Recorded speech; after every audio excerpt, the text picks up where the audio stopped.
Selanjutnya, saya langsung membuka aplikasi Microsoft Excel. Jadi pada saat kalian pertama membuka aplikasi Microsoft Excel, tampilannya akan seperti ini. Nah, di sini kalian pilih aja blank workbook. Lalu inilah dia tampilan dari Microsoft Excel. Saat kalian membuka aplikasi Microsoft Excel, inilah yang akan kalian lihat.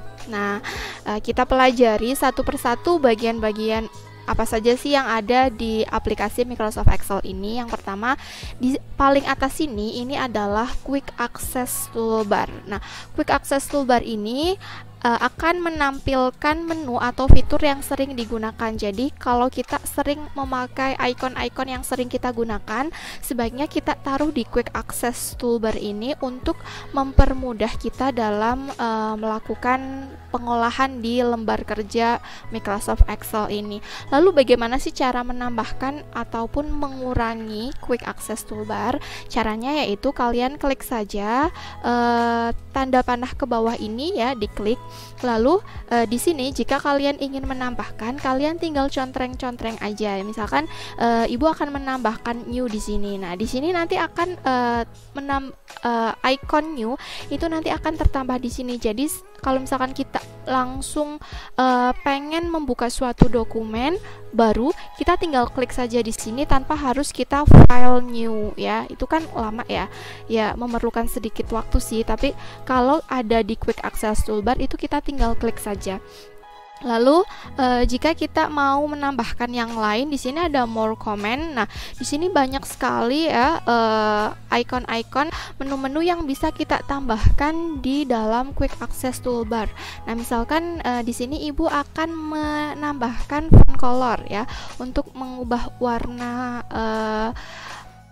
huruf. Nah, di sini kalian tinggal add aja, nanti akan muncul di Quick Access Toolbar. Kita tambahkan yang lain ya. Misalkan di sini copy kita tambahkan, lalu cut kita tambahkan. Nah, pada saat kita klik OK, akan muncul di sini semua Quick Access Toolbar. Itu cara menambahkannya.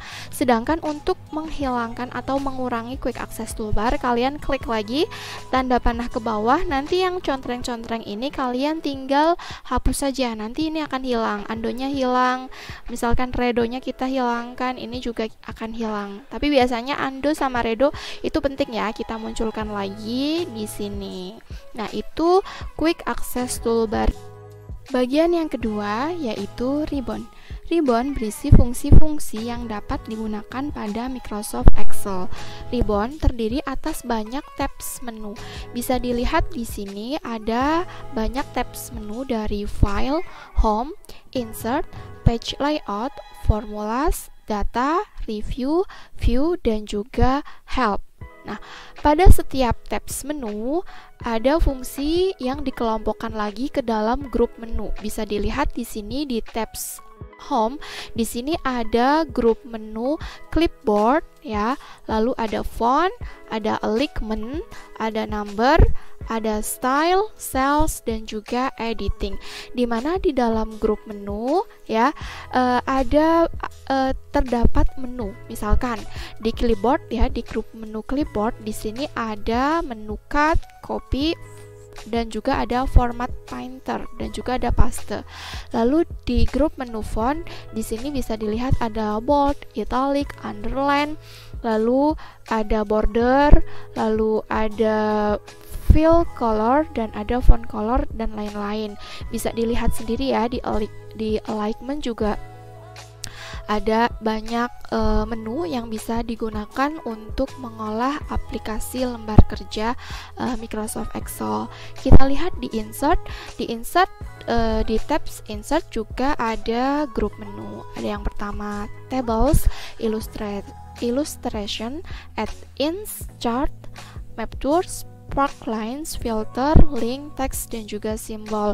Lalu kita lihat grup menu di page layout, ada themes, ada page setup, ada scale to fit, ada sheet option, dan juga ada arrange. Dimana di grup di masing-masing grup menu ada menu-menu yang membantu kita untuk mengolah aplikasi lembar kerja Microsoft Excel. Nah, begitu juga di formula, di data, di review, view, dan juga help. Masing-masing punya grup menu dan juga menu tersendiri.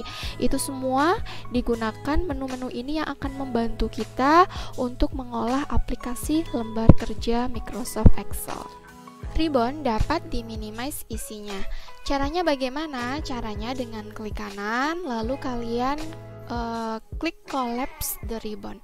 Nah, di sini ribbonnya akan diminimize atau akan di hide ya.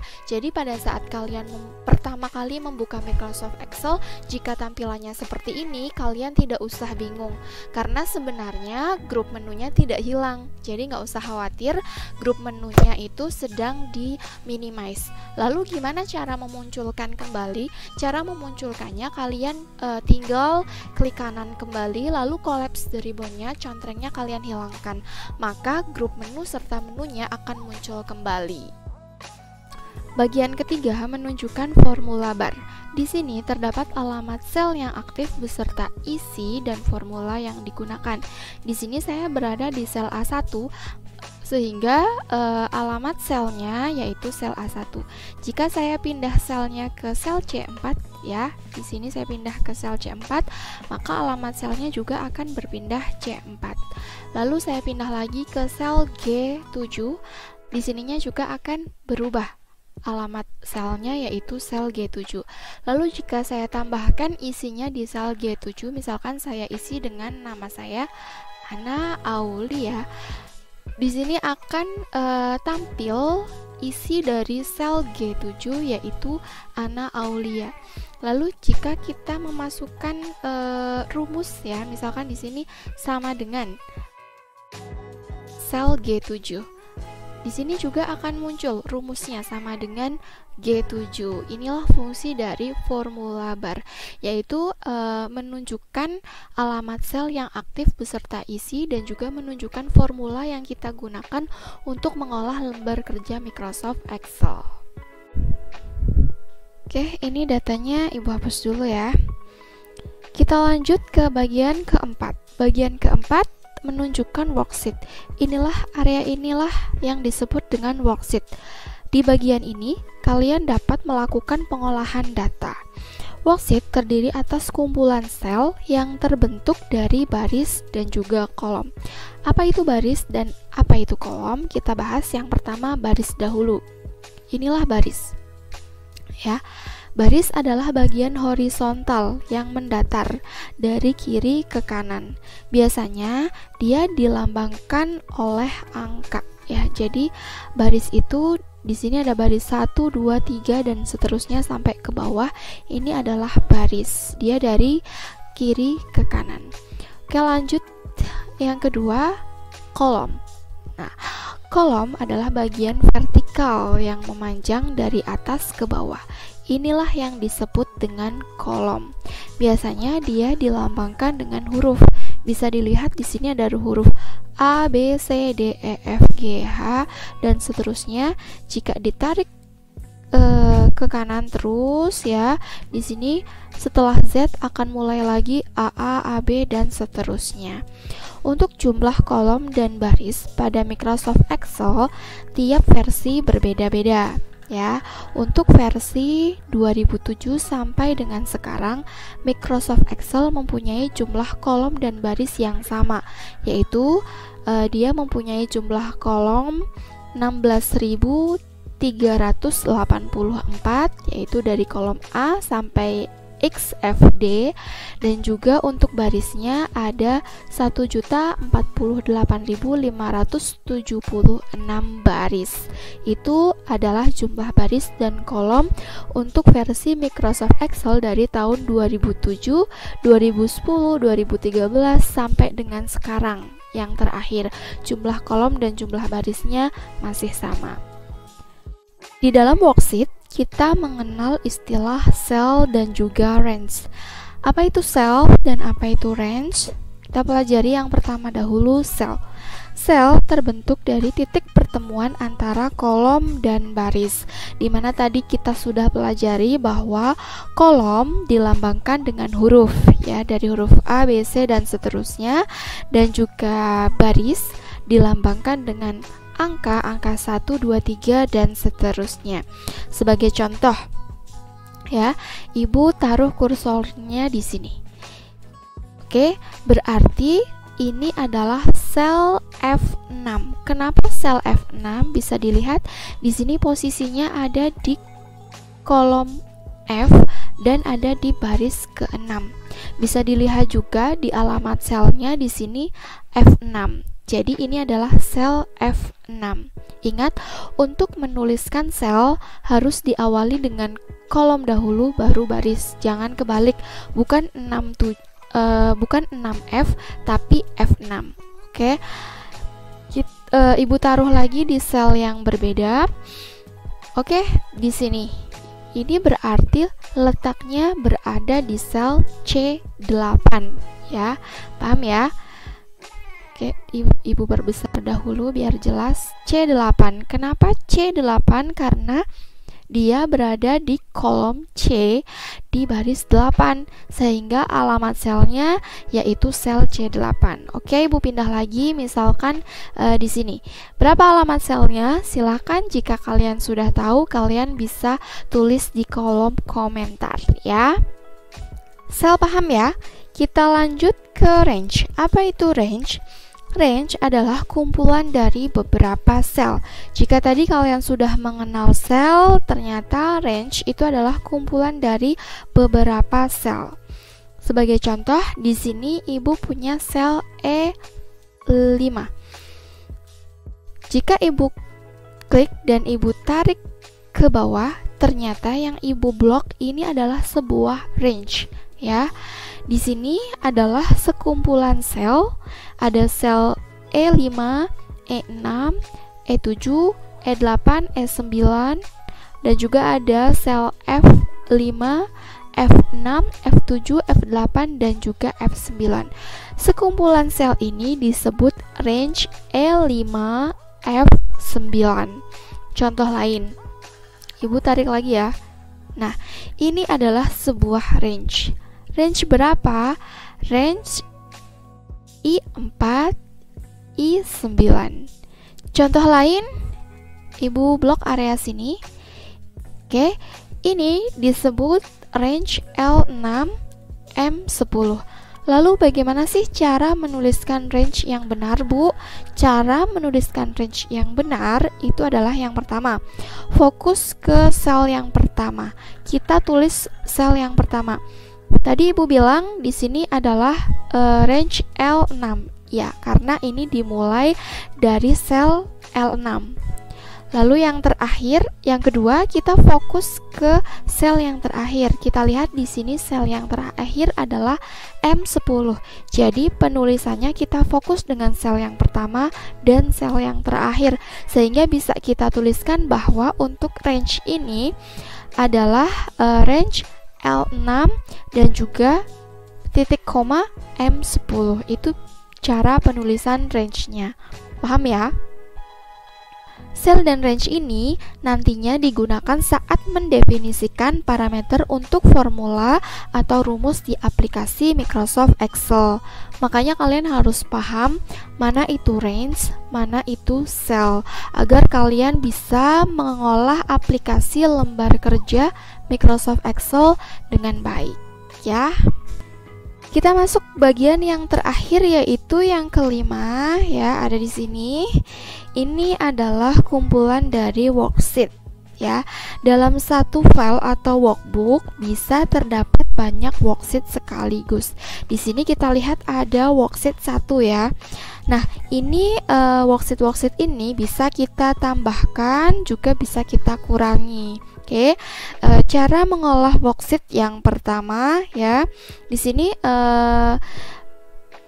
kita akan menambahkan. Pertama, jika kita akan menambahkan worksheet, kita tinggal klik aja di sini. Klik new sheet. Tanda plusnya kita klik. Nah, lalu akan bertambah ya. Bertambah lagi sesuai dengan kebutuhan ya. Kamu butuh berapa worksheet, kamu bisa menambahkan di sini. Lalu yang kedua, kita akan merubah nama worksheet ini. Gimana cara merubah nama worksheet? Cara merubah nama worksheet di sini adalah kita pilih dulu, misalkan mau merubah worksheet yang keempat, kita pilih sheet keempat ya. Lalu kita klik kanan. Di sini ada rename.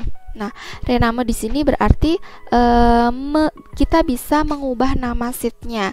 Misalkan di sini sheetnya adalah belajar MS Excel, kepanjangan ya, belajar 1 gitu aja.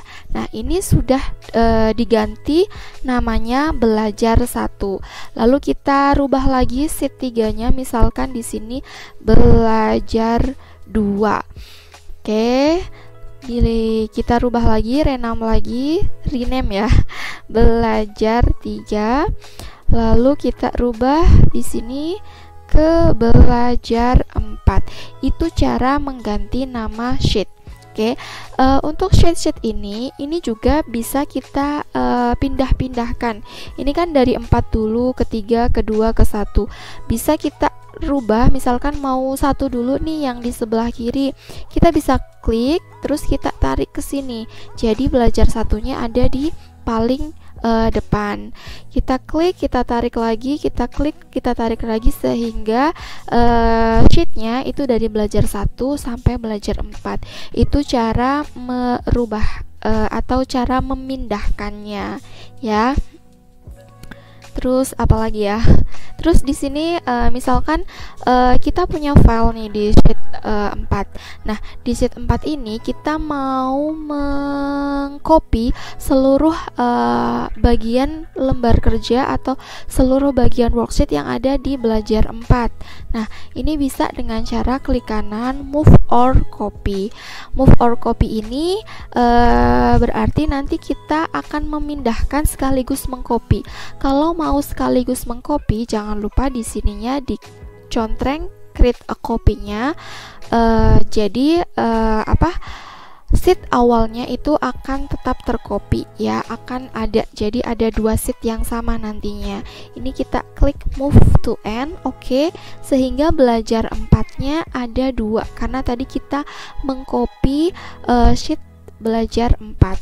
Oke, selanjutnya apabila kita ingin memberi, misal kita ingin memberi warna nih untuk belajar 1, sheet belajar 1, kita bisa nih tambahkan tab color.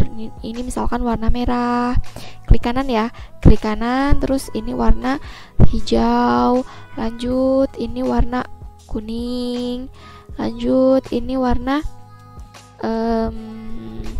apalagi nih, biru, lalu yang terakhir warnanya ungu ya.